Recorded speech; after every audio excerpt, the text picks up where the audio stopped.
This channel does not promote any violent, harmful, or illegal activities. All content provided by this channel is meant for an educational purpose only.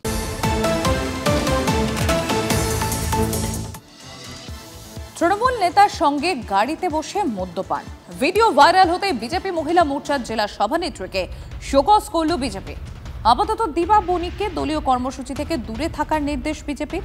Lataguri জঙ্গলে ক্রান্তির নির্জন রাস্তায় গাড়ি দাঁড় করিয়ে মদ্যপান করছিলেন বিজেপির মহিলা মোর্চার জেলা সভানেত্রী দীপা বণিক ও ক্রান্তি পঞ্চায়েত সভাপতি তৃণমূল নেতা পঞ্চানন রায়। স্থানীয় যুবকরা হাতে নাতে ধরেন দুজনকে, আর এর জেরে অস্বস্তিতে পড়ে তৃণমূল বিজেপি দুই শিবির।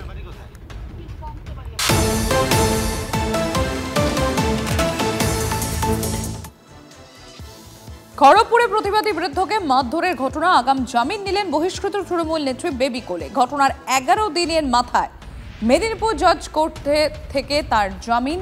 গত 30শে জুন খড়গপুরে প্রকাশ্য রাস্তায় ফেলে প্রতিবাদী বৃদ্ধকে বেধড়ক মারধর করেন এই বেবি কোলে।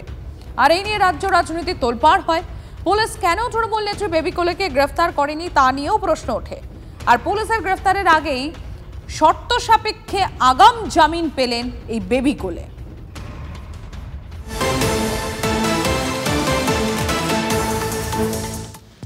নরসিংহ দত্ত কলেজের র্যাগিংয়ে অভিযুক্ত ছাত্রনেতা সৌভিক রায়ের পাশে দাঁড়ালেন রাজ্যের মন্ত্রী অরূপ রায়। কার্যত ক্লিনচিট দিচ্ছেন রাজ্য তৃণমূল সহ সভাপতি সৌভিক রায়কে। অরূপ রায় স্পষ্ট জানান, ঘটনাটি 2 বছর আগে। ওই ঘটনায় পুলিশে কোনো এফআইআর নেই।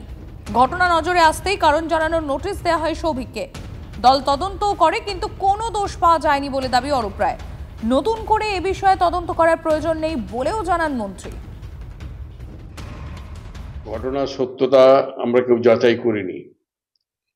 দলের কাছে কমপ্লেন গেছিল, দল সেটাকে এনকোয়ারি করেছে। এনকোয়ারি করে দেখেছে যে না, এই ধরনের কোনো ঘটনা ঘটেনি, ও দোষী নয়।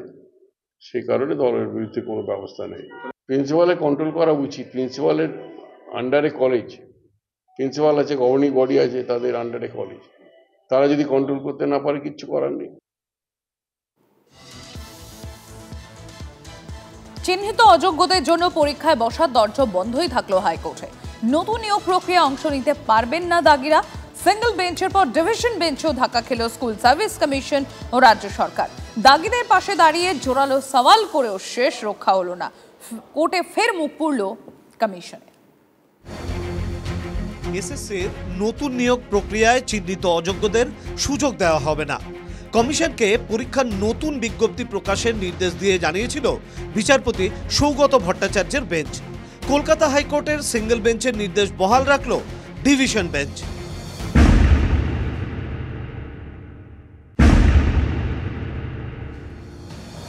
ডিভিশন বেঞ্চের শুনানিতে চিহ্নিত অযোগ্যদের পক্ষে জোর সওয়াল করেন রাজ্য ও কমিশনের আইনজীবীরা।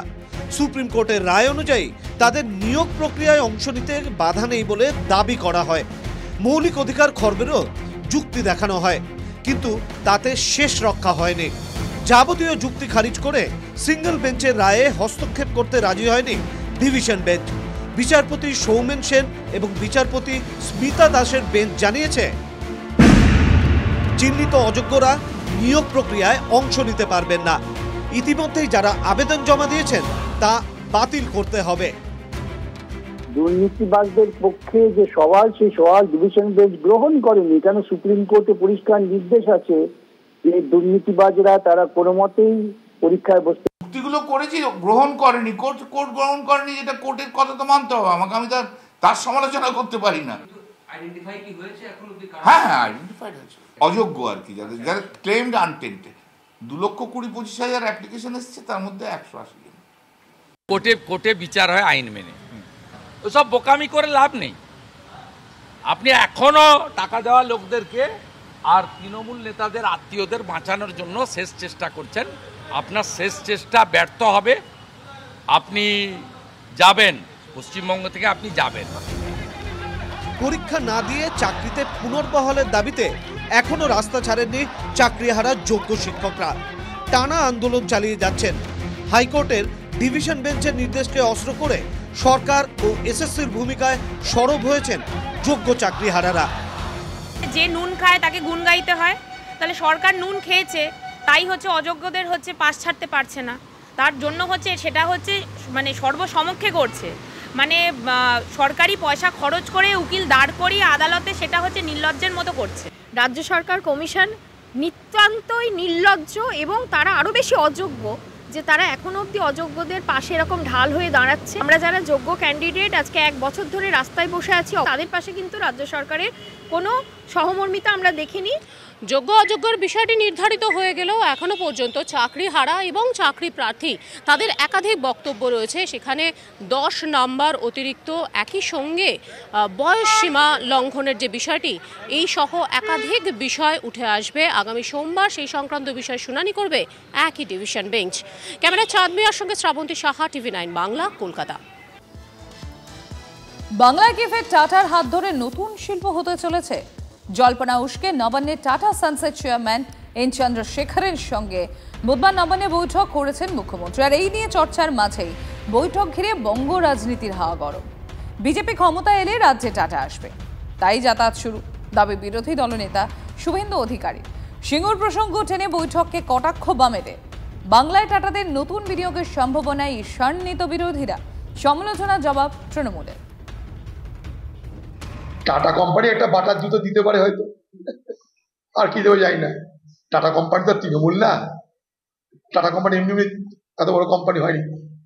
লজ্জার ব্যাপার, 15 বছর পর তার মনে হচ্ছে বাংলার মুখ্যমন্ত্রী যে এবার ভালো করে শুরু করতে। টাটা এখন থেকে টাটা যাতায়াতটা শুরু করলো। টাটা জানে 8 মাস পরে এখানে বিজেপি আসবে, ও বিজেপি এলে টাটাকে এখানে আসতে হবে, তাই অফিসারদের সঙ্গে পরিচয় করার জন্য টাটা এসেছিল। নানান কায়দায় আবার ভোটের আগে এটাকে বলে লুভানা, আকর্ষণ তৈরি করার চেষ্টা করছে। কিন্তু আদত কথা হচ্ছে সিঙ্গুরে না চাষ হলো না কারখানা হলো। এটার জন্য মমতা এবং টাটা কোম্পানি কি বলছে সেটা মানুষ জানতে চায়। টাটা এখনই দেখে গেল এয়ারপোর্ট থেকে সেক্রেটারিয়েটটা কত দূরে। এখন থেকে তো যাতায়াত করতে হবে, কারণ এপ্রিলের পরে টাটাকে তো এখানে আসতে হবে, আনা হবে, ফুলে মালায় আনা হবে, চুপি চুপি নয়। দেখবি আর জ্বলবি, লুচির মতো ফুলবি। হতাশা এবং মানসিক অবসাদ থেকে এই ধরনের কথাবার্তাগুলো বেরোয়। বাংলায় একটা কথা আছে, গাধা জল খায় ঘোলা করে খায়। তখন তাড়ানোটা ভুল হয়েছিল, এটা আশা করি বুঝতে পেরেছেন কিনা আমার জানা নেই। আমরা তো চাই যে শিল্পায়ন হোক পশ্চিমবঙ্গে। টাটা গোষ্ঠী সসম্মানে এ রাজ্যে রয়েছে, এ রাজ্যে বহু কাজ করছে, বহু বিনিয়োগ চলছে, বহু সম্প্রসারণ হচ্ছে, আরো নতুন করে লোক নিয়ে আসবে। সেটা যারা সহ্য করতে পারছে না তারা এই কথা বলে। ভাঙড়ের তৃণমূল নেতাকে খুনের অভিযোগ। জলতাবেড়িয়া তৃণমূল নেতা রাজ্জাক খাঁকে গুলি করে ও কুপিয়ে খুন। ভাঙড় থেকে বাড়ি ফেরার পথে রাজ্জাক খাঁকে গুলি করার অভিযোগ। ঘটনার জেরে গোটা এলাকায় উত্তেজনা। এই রাজ্জাক খাঁ বিধায়ক শওকত মোল্লার ঘনিষ্ঠ হিসেবেই পরিচিত। রাজ্জাক জলতাবেড়িয়া গ্রামের দাপুটে তৃণমূল নেতা, একসময় আরাবুল ঘনিষ্ঠ ছিল বলে খবর। গত পঞ্চায়েত নির্বাচনে হেরে যায় জলতাবেড়িয়া তৃণমূলের আহ্বায়ক। চকমরিচা গ্রামের বাড়ির কাছেই খুন এই রাজ্জাক খাঁ।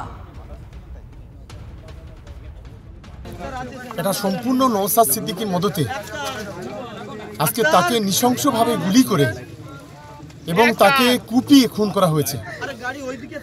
ও বিকাল থেকে আমাদের 2টো মিটিং অ্যাটেন্ড করেছে, মিটিং করে ও বাড়ি ফিরছিল।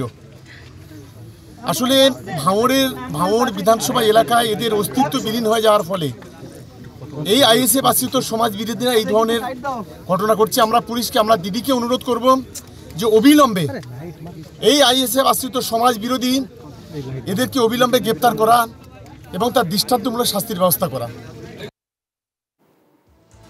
দিল্লিতে সুনীল বনসাল ও শুভপ্রকাশের সঙ্গে বৈঠক শ্রমিক ভট্টাচার্যের। সাংগঠনিক বিষয় নিয়ে সুনীল বনসালের সঙ্গে বিজেপি রাজ্য সভাপতির আলোচনা সূত্র মারফত খবর। রাজনৈতিক কর্মসূচি কি হবে, সম্ভাব্য সাংগঠনিক পরিবর্তনের বিষয়েও আলোচনা হয়েছে।